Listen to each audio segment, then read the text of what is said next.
Ang mga naging buhay noon ni Miss Gloria Romero. Tara at ating balikan ang mga naging buhay ni Miss Gloria Romero. Pero bago ang lahat, kung di ka pa nakasubscribe sa ating channel ay huwag kalimutan mag-subscribe para lagi kang updated sa latest chika. Si Gloria Romero ay ipinanganak sa pangalang Gloria Borrego Gala noong ika-13 ng Desyembre ng taong 1973 sa Denver, Colorado, USA. Anak ni Pedro Gala, na isang Filipino, at ang kanyang asawa na si Mary Borrego na isang Amerikana. 4 sila sa pamilya at 2 lamang silang magkapatid, ang isa niyang kapatid ay lalaki na nagngangalang Tito Gala.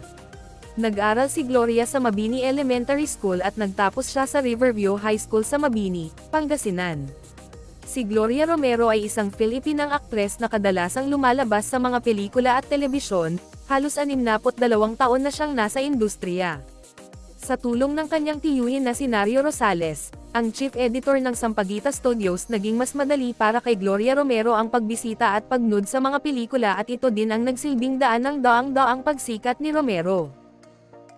Si Gloria Romero ay nagsimula muna bilang isang extra sa Sampaguita Pictures bago siya napansin sa pelikulang Kasintahan sa Pangarap na ipinalabas noong taong 1951.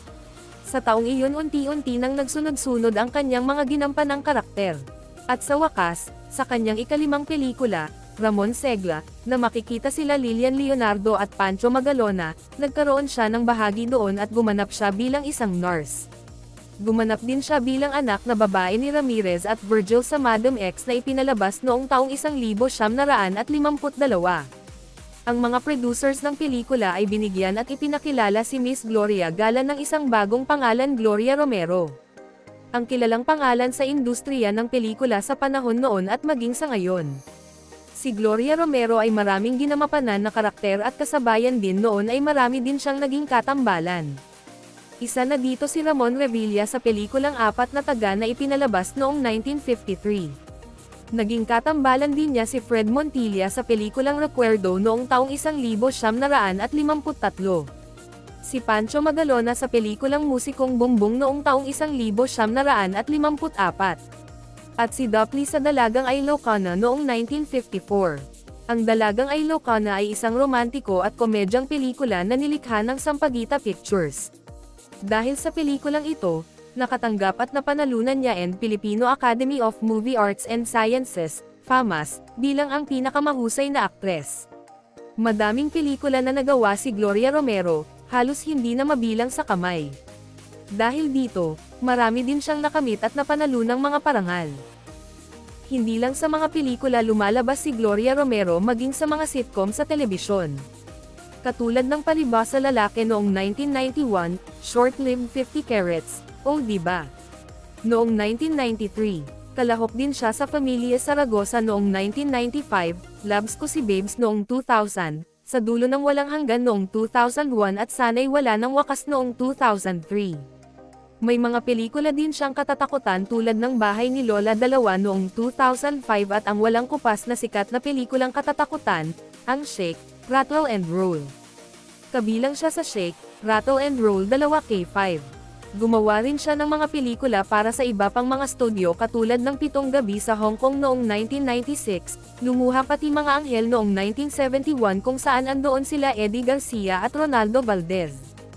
Ang pelikulang Sakada noong 1976 na idinirekta mismo ni Ben Cervantes kasama ang mga artistang sila Pancho Magalona, Rosa Rosal, Hilda Coronel at si Bembo Rocco.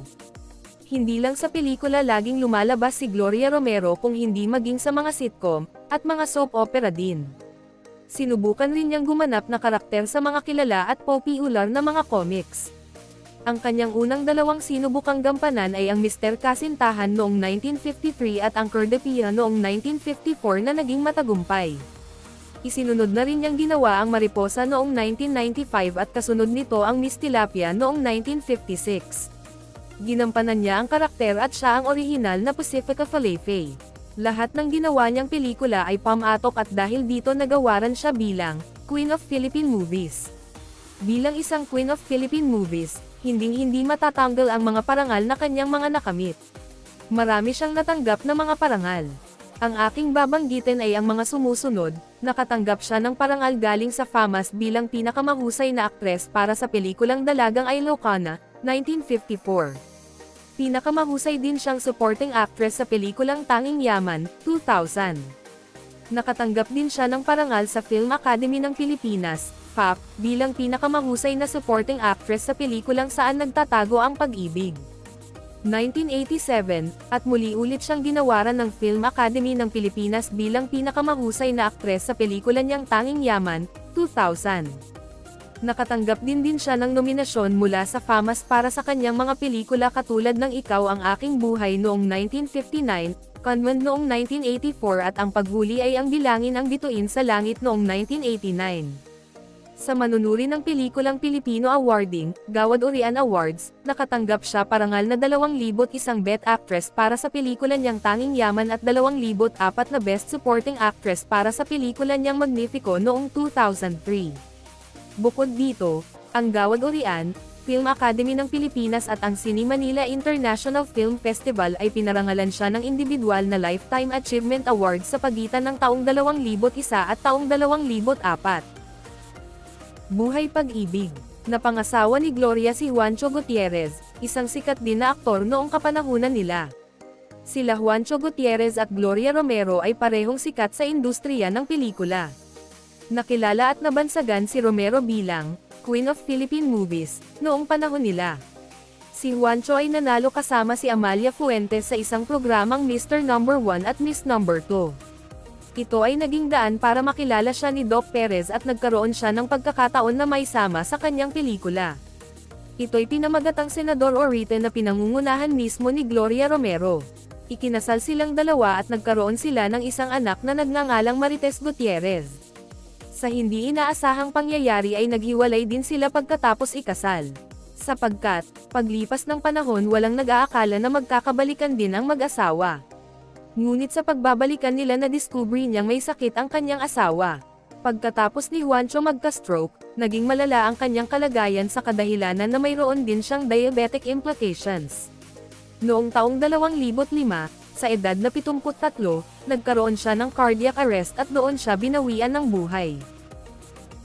Miss Visayas. Taong 1954 kakasimula pa lamang ng karera ni Gloria Romero sa larangan ng pag-arte ay napagdesisyonan niyang sumali sa Miss Philippines Search. Dalawa ang nag-organisa ng kompetisyong iyon, ang Boys Town Philippines kung saan nanalo si Blesilda Ocampo at ang Philippine National Fair kung saan nanalo si Teresa Larazabal. Pagkatapos bilangin ang resulta ng mga balota na lamang siya ang nakakuha ng ikatlong karangalan at nakuha ang titulong Miss Visayas. Anong masasabi nyo sa ating chismis ngayon? Mag-comment na at subscribe para updated ka sa latest chika na gaya nito. Maraming salamat po.